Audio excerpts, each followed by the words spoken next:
লক্ষ্মীপুর নোয়াখালীতে বন্যা পরিস্থিতির উন্নতি হলেও কমেনি দুর্ভোগ। দেখা দিয়েছে পানিবাহিত নানা রোগ। বিস্তারিত জানাতে লক্ষ্মীপুর সদরে আছেন রিপোর্টার আতাউর কাউসার এবং নোয়াখালীর সেনবাগ এলাকায় আছেন সহকর্মী সাইফুল্লাহ কামরুল। সরাসরি প্রথমে যাচ্ছি কাউসারের কাছে।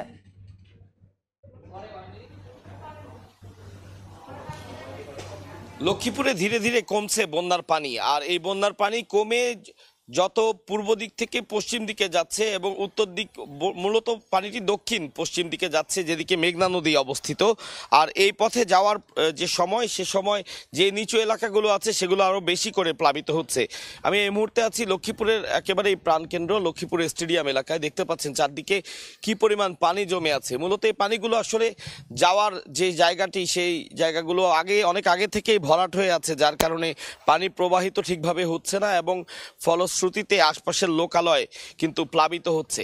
এই স্টেডিয়ামের আশপাশে যে সকল বাসিন্দারা বসবাস করেন, তাদের বসবাস করার যে ঘরগুলো সেগুলো পানিতে প্লাবিত হয়ে গেছে আরও অন্তত 15 থেকে 16 দিন আগ থেকেই, যার কারণে এই মুহূর্তে অনেকেই এই লক্ষ্মীপুর স্টেডিয়ামের ভেতরে যে রুমগুলো আছে সেগুলোতে এসে আশ্রয় নিয়েছেন। এটি এই মুহূর্তে একটি আশ্রয়কেন্দ্র হিসেবে ব্যবহার হচ্ছে।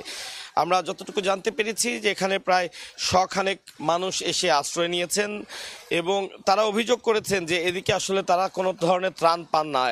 একদম লক্ষ্মীপুরের প্রাণ কেন্দ্র হিসাবে হয়তো মানুষ মনে করছে যে এদিকে, যেহেতু মূল শহরের অনেক জায়গাটিতে পানি উঠেনি, যে অনেকেই মনে করছেন যে এই জায়গায় হয়তো মানুষজনের ত্রাণের প্রয়োজন নেই, কিন্তু তারা বলছেন যে তারা ঘরবাড়ি ছেড়ে এখানে আছেন এবং যেহেতু তাদের রান্নাবান্না করার কোনো সুযোগ নেই, তারা শিশু বৃদ্ধ সবাইকে নিয়ে এখানে এসেই তারা অবস্থান নিয়েছেন এবং তাদেরও ত্রাণের যথেষ্ট প্রয়োজন, এমনটি তারা বলছেন। যে এখানে আশপাশে যে ত্রাণবাহী গাড়িগুলো রয়েছে সেগুলো সরে যায়, যখন চলে যায় তখন এদিকের মানুষ অনেকেই বলে যে এখানে আসলে কেউ থাকে না, কারো ত্রাণের প্রয়োজন নেই, এই কথা শুনেই চলে যায়। আমাদেরকে তারা জানিয়েছেন যে তাদেরও যে ত্রাণের প্রয়োজন, এই বিষয়টি আমরা যেন একটু যারা ত্রাণ দেয় তাদেরকে জানিয়ে দিই। তাদের চিকিৎসার প্রয়োজন, তারা ওষুধপত্র পাচ্ছেন না, সব মিলিয়ে একটি দুর্ভোগ তাদের পোহাতে হচ্ছে, যা বন্যা দুর্গত এলাকার মানুষকে পোহাতে হয়।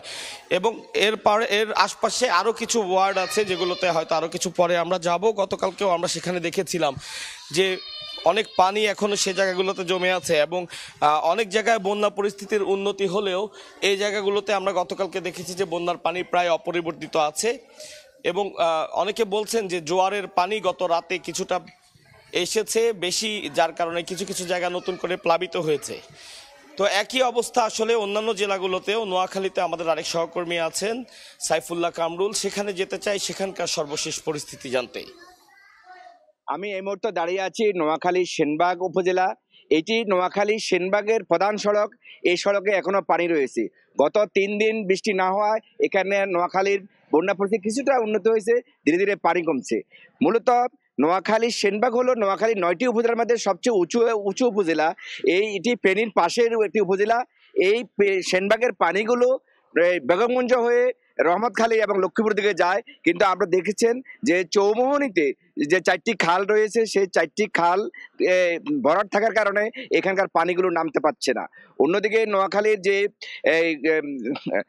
কবিরহাট উপজেলার যে যে বেড়িবাঁধটি ছিল সেটি না কাটলেও এলাকার জনগণের চাপের প্রেক্ষিতে এবং প্রশাসনের চাপে ওখানে যে বেড়িবাঁধের পাশে যে সড়ক ছিল সেই সড়কগুলো কেটে দেওয়ার কারণে পর্যায়ক্রমে পানি কমতেছে। আর একদিকে পানি কমতেছে, অন্যদিকে আশ্রয় যে সমস্ত আক্রান্ত যে 2 লক্ষ লোক আছে তারা ক্রমান্বয়ে পানিবাহিত রোগে আক্রান্ত হচ্ছে, ডায়রিয়া এবং অ্যালার্জি সহ বিভিন্ন রোগে আক্রান্ত হচ্ছে। নোয়াখালীর যে এই পর্যন্ত প্রায় 8টি উপজেলা আক্রান্ত, 8টি উপজেলার মধ্যে 87টি ইউনিয়ন এবং এখানে প্রায় 1300টি আশ্রয়কেন্দ্র রয়েছে। এখানে 2.5 লাখের বেশি মানুষ এই আশ্রয়কেন্দ্রে আশ্রিত আছে। এখানে প্রায় নোয়াখালীর 20 লক্ষ মানুষ পারিবন্দী হয়ে আছে।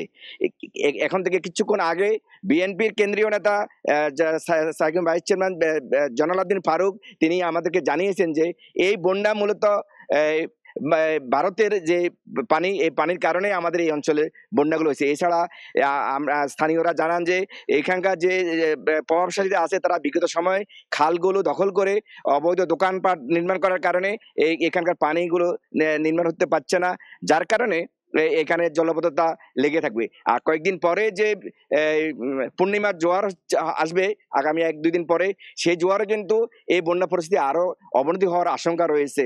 তো এখানকার মানুষের একটি দাবি, সেটি হলে সরকারের যে নীতিমালার আলোকে যে খালগুলো আছে, সেই নোয়াখালীর প্রতিটি খাল তার ম্যাপ অনুযায়ী পুনরুদ্ধার করতে হবে। এই খালগুলো যদি নিষ্কাশন করে দেওয়া হয়, তাহলে এই নোয়াখালী জলবিদ্যুৎ থাকবে না। কারণ এবার যে বন্যা, তার নতুন না, আগামীতে আরো এইভাবে বন্যা হবে। এই বন্যা থেকে নোয়াখালীবাসীকে রক্ষা করতে হলে এই খালগুলো পরিষ্কার পরিচ্ছন্ন করতে হবে এবং অবৈধ দখলদার হাত থেকে এই খালগুলো রক্ষা করতে হবে। এই নোয়াখালীর 8টি উপজেলার মধ্যে বিশেষ করে বেগমগঞ্জ, সেনবাগ, সোনাইমুড়ি সার্কেল বন্যার অবস্থা অবনতি রয়েছে। এই ছিল নোয়াখালী সেনবাগ থেকে আমার কাছে বন্যার সর্বশেষ তথ্য। সরাসরি যুক্ত ছিলাম লক্ষ্মীপুর এবং নোয়াখালীতে।